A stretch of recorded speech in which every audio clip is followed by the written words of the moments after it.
On a crisp autumn afternoon, as golden light slanted through the turning leaves of the public garden, the Blackwood family convened, as was their Sunday custom, at their historic brownstone on Beacon Hill. Beyond the polished brass knocker and imposing oak door facing Louisburg Square, meticulously manicured window boxes hinted at the opulence within. As the scent of applewood burning in the grate permeated the drawing room, Julian Blackwood listened to his grandson, Leo, play a complex piece by Chopin on the Steinway Grand. Remarkable, Leo. Your interpretation of the nocturne was simply sublime. Julian, a titan of Boston finance who had transformed his family's old shipping fortune into a modern investment empire, Blackwood Holdings, placed a reassuring hand on his grandson's shoulder. His smile was genuine, yet his eyes retained the piercing scrutiny that had served him well in boardrooms across the globe. He still maintained an office on State Street, a habit ingrained from decades of navigating the market's tempests. Thank you, grandfather. I'm preparing it for the Belmont Hill School's fall showcase. Leo, a bright and composed 12-year-old, returned the smile. He was a top student, known for his quiet diligence and an emotional intelligence that belied his years. His talent at the piano was a source of considerable pride, both to him and those who knew him. Eleanor Vance, Leo's mother, observed the exchange with a gentle warmth. A highly respected managing director at a prestigious investment bank in the financial district, she had raised Leo with unwavering dedication since her divorce a decade prior. Reserved yet resolute, Eleanor possessed an inner fortitude that was her hallmark. She and Leo resided in a sleek, modern condominium in the Seaport district, but weekends were sacrosanct, dedicated to family time at the Beacon Hill residence. Eleanor, darling, you simply must see this shot. Clarissa Beaumont, Eleanor's sister, trilled from a silk damask chaise lounge. An aspiring lifestyle curator with a burgeoning following on the exclusive social platform Aura, Clarissa was absorbed in her latest model smartphone. The image displayed was from a recent gala at the Museum of Fine Arts, featuring Clarissa and their mother, Vivian Blackwood, radiant and perfectly posed. Vivian, next to her, clutched a new Hermes Kelly bag with an air of understated triumph. Vivian, let's ensure that image is cross-posted when we announce my upcoming charity auction. I'll have the committee members from the Somerset Club circulated as well. Vivian, impeccably attired in a Chanel boucle suit, embodied the polished grace of Boston's old guard. She sat on the boards of several prominent philanthropic organizations, her social media presence carefully cultivated to project an image of benevolent aristocracy. She and Clarissa were masters of crafting the narrative of an idyllic, influential family. Upstairs, the discreet household staff moved with practiced efficiency. Mrs. Albright, the housekeeper who had served the Blackwoods for over a quarter-century, possessed an almost preternatural understanding of the family's intricate dynamics. Her gaze often lingered on Eleanor and Leo with a subtle, knowing concern. Mother, the photos from our New Year's ski trip to Aspen will be divine. Have you confirmed the chalet at the Little Nell? At Clarissa's query, Vivian nodded with a satisfied air. A fleeting shadow crossed Eleanor's face. A critical merger deal at her bank meant she couldn't join the family holiday and would have to entrust Leo to her mother and sister. Each time she saw Leo's eager anticipation, a quiet unease settled within her. Outside the tall, mullioned windows, the last crimson leaves drifted down. The distant chimes of Trinity Church in Copley Square provided a melodic counterpoint to the quiet hum of the affluent neighborhood. Mrs. Albright entered, gliding a silver tea service into the room. Julian, now in a Savile Row tailored blazer, drew Leo close, beginning a soft discussion about the legacy of Blackwood Holdings. Eleanor watched, a silent sigh escaping her as she braced for another carefully orchestrated family performance. Logan International Airport was abuzz with the pre-New Year's Eve travel rush. A colossal, glittering snowflake installation hung suspended in the International Departures Terminal, catching the sharp morning light. Though barely 7:30 a.m., the terminal throbbed with the energy of holidaymakers. "Leo, over here. A quick photo before we board," Vivian called out. Chic in a Loro Piana cashmere travel wrap, she aimed her newest iPhone. Beside her, Clarissa was meticulously arranging her two young children, Sophie and Miles, for the shot. The entire entourage was coordinated in tasteful winter whites and deep burgundies, a tableau worthy of a luxury travel editorial. "Wow, your new Globetrotter suitcase is fantastic," Sophie, Clarissa's daughter, exclaimed. Before Leo stood a bespoke, navy blue Globetrotter centenary case, an early New Year's gift from his grandfather. His initials, LBV, were subtly embossed in silver. "Thanks, grandfather chose it for me," Leo beamed. Dressed in his Belmont Hill travel blazer, his eyes sparkled with excitement. His first Aspen trip primarily with family. He'd been dreaming of the ski lessons and the New Year's Eve fireworks over Ajax Mountain. Everyone, perfection. Vivian captured the moment. After ensuring the image was aura-worthy, the group proceeded to the priority check-in for their first-class flight. Ms. Davies, a seasoned agent with an unflappable demeanor honed by years of managing elite travelers, manned the Alpine Air first-class counter. "Good morning. First class to Aspen, is that correct?" Ms. Davies began processing the documents Vivian presented. Clarissa's family reservations were confirmed without a hitch.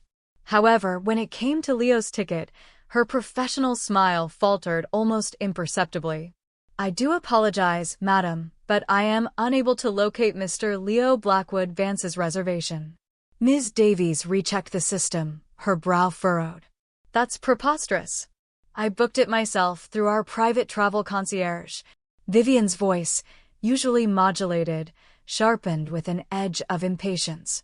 Her diamond-encrusted fingers tapped a staccato rhythm on the marble countertop. "When I consult the system log." As Ms. Davies carefully selected her words, Vivian cut her off. "It must be a system error. We are proceeding. You will arrange for him to be on the very next available flight." Her tone had shed all pretense of civility.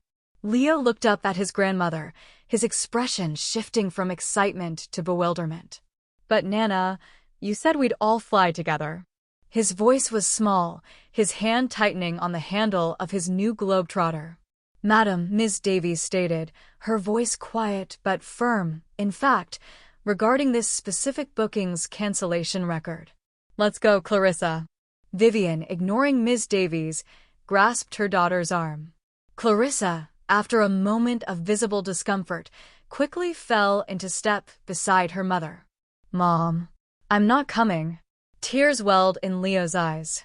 The surrounding travelers began to take notice of the unfolding drama. A hush fell as the impeccably dressed family appeared to be abandoning a young boy. Ms. Davies, with quiet dignity, stepped from behind the counter and knelt beside Leo. "It will be all right, Leo. Let's contact your mother." Discreetly, she began to make notes on a pad, meticulously recording the date, time, and the full particulars of the incident. Beneath the festive airport decorations, Leo stood frozen. Through a blur of tears, he watched his family's retreating figures disappear towards the security checkpoint. His new suitcase stood beside him, a silent, gleaming indictment. In the Uber back from Logan, Leo clutched his phone but couldn't bring himself to call Eleanor.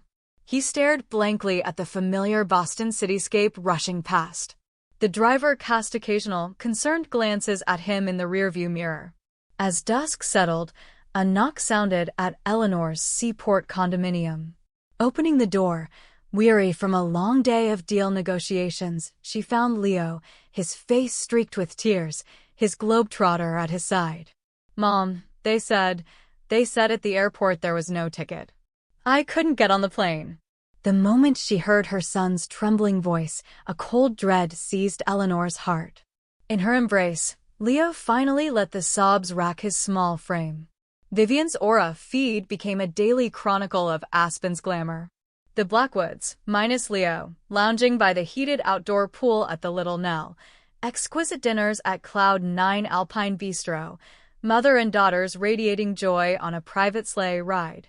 From every artfully composed image, Leo's presence had been seamlessly expunged. Such precious memories we're making, Vivian captioned one post. Her own social media accounts echoed this narrative, painting a flawless portrait of familial bliss. Meanwhile, back in the Beacon Hill brownstone, Julian Blackwood was ensconced in his mahogany-paneled study. On his antique partner's desk lay a formal letter from Alpine Air. His decades of navigating complex financial deceptions had honed an instinct that now screamed foul play. "Mrs. Albright, could you join me for a moment?" When the housekeeper entered, Julian asked quietly, "Did you observe anything out of the ordinary concerning Vivian and Leo prior to the New Year's holiday?" Mrs. Albright paused, then spoke. "Actually, sir, about a fortnight before the trip, Madame Vivian was in this study late one evening, reviewing some financial documents. It struck me as unusual for her." Julian's brow creased. He picked up his secure line and dialed Marcus Thorne, a senior executive at Alpine Air's parent company, a man with whom he'd shared many a philanthropic board table. "Marcus, my apologies for the direct call, but I have a rather delicate matter I need you to look into." The following day, a secure digital file arrived in Julian's encrypted inbox. It was the complete reservation history for the Aspen flight. Leo's booking had indeed existed. It had been cancelled just under 48 hours before departure, authorized under Vivian Blackwood's name. "Mr. Blackwood," read a digitally appended note from Ms. Davies, forwarded by Thorne. "In my 30 years with the airline, I cannot erase the image of that young boy's distress. I felt compelled to ensure this reached you. Please discuss this within your family." Julian swiveled his leather chair and opened a locked credenza. Inside was a slim portfolio compiled by a discreet private investigator he'd engaged weeks earlier, his unease having predated the Aspen incident. His expression hardened as he reviewed its contents: bank transfer records, communications from trust administrators, property deeds. The truth these documents unveiled was far more chilling than he could have fathomed. Leo's educational trust fund. Evidence showed Vivian had, through misrepresentation of authority, liquidated a significant portion. The funds, exceeding $150,000, had been wired to her personal investment account, more than enough to cover the entire Aspen trip multiple times. "Why, Vivian?" Julian's voice was a low growl in the silent study. The flickering gaslight in the fireplace cast dancing shadows on the damning papers. Further scrutiny revealed one shocking detail after another. Unauthorized diversion of generational trust assets, clear proof that funds from a trust established for Leo's future financial security had been redirected by Vivian. A substantial sum, nearly $750,000, had been used as a down payment for Clarissa's new luxury boutique in the South End. Contract with a reputation management firm, invoices for exorbitant monthly retainers paid to a firm specializing in crafting and maintaining high-society online personas. The evidence mounted. The ephemeral gleam of social media had been prioritized over genuine familial connection. Recollections from Somerset Club associates, affidavits from several club members detailed conversations where Vivian had disparagingly remarked, "A child of a divorced, career-obsessed woman, hardly fitting for the Blackwood legacy, is he?" All pertinent documents had been meticulously copied, certified, and notarized. Julian, with the aid of his long-standing legal counsel at Ropes and Gray, had constructed an unassailable case. The bells of Trinity Church signaled the evening. Julian rose and walked to the window. In the fading light over the public garden, he saw an echo of that last Sunday gathering. Mr. Finch, the butler, entered silently after a soft knock. "Sir, we have confirmation. The family's flight from Aspen is scheduled to arrive at Logan tomorrow at 0900 hours. Julian nodded, returning to his desk to compose a message. It was a summons for an immediate family council to be delivered upon their arrival. An unprecedented severity infused the concise text, Be in my study. Tomorrow, 11 a.m. sharp. As Mr. Finch bowed and retreated, Julian reviewed the documents on his desk one last time, his face a mask of cold resolve. At precisely 11 a.m., an oppressive silence hung over the Blackwood study.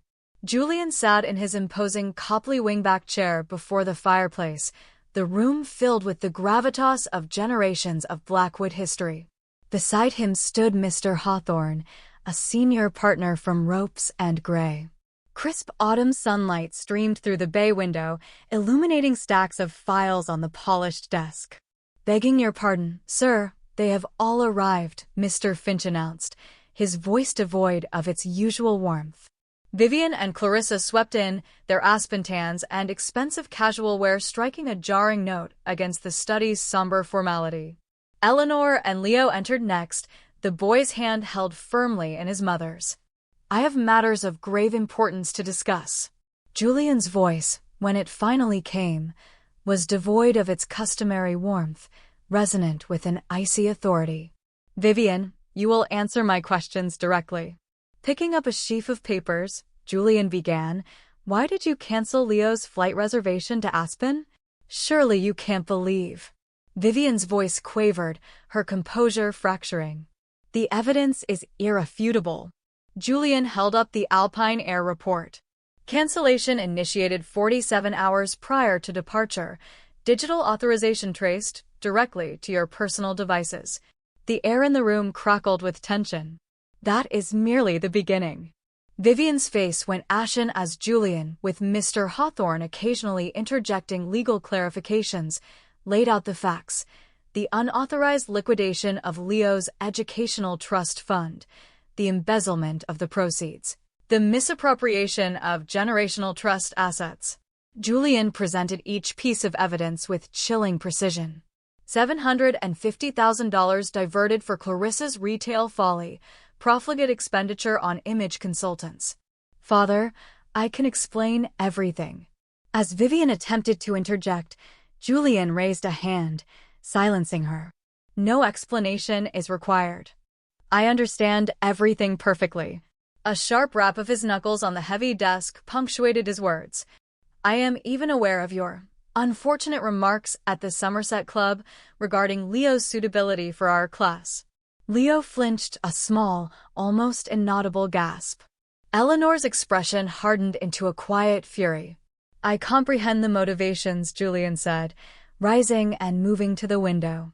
The obsession with an ephemeral online image, the pathological need to project a flawless facade, and a foolish, outdated snobbery regarding social standing.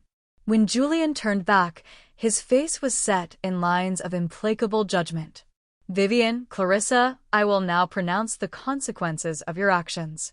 As Mr. Hawthorne produced a series of legal documents, Vivian began to plead, her voice trembling. "Julian, please." "Father." First, Julian's voice cut through her pleas, cold and sharp as surgical steel, "immediate revocation of your residency rights to this house. You will remove all personal effects from this property within 24 hours. Mr. Finch, stone-faced, placed a stack of packing crates, evidently prepared in advance, in a corner of the room. "Second, comprehensive financial disentanglement," Mr. Hawthorne supplemented. "All Blackwood-linked credit facilities, including your Amex Centurion cards, are hereby suspended. All direct financial support ceases forthwith. Full restitution of the misappropriated funds from Leo's trusts, with accrued interest, is mandated. Third, complete and irrevocable disinheritance," Julian continued, his gaze unwavering. "A new primary trust agreement, executed this morning, designates Eleanor Vance and Leo Blackwood Vance as the sole primary beneficiaries of the Blackwood estate." Vivian swayed, nearly collapsing into her chair. Clarissa stood, mouth agape, utterly stunned. "And finally, social repercussions," Julian stated, his voice relentless.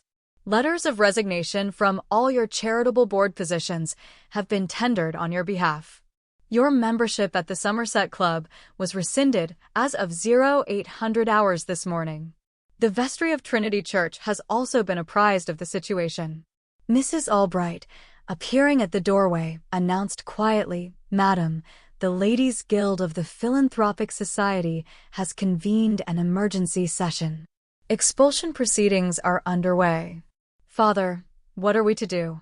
Clarissa wailed, tears streaming down her face. "You will have ample time to contemplate that," Julian replied, his tone glacial. "Blackwood Holdings Property Division has secured a modest, 2-bedroom rental apartment for you in Somerville.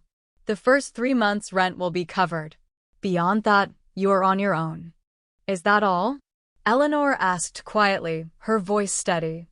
"No." Julian turned to his grandson, Leo.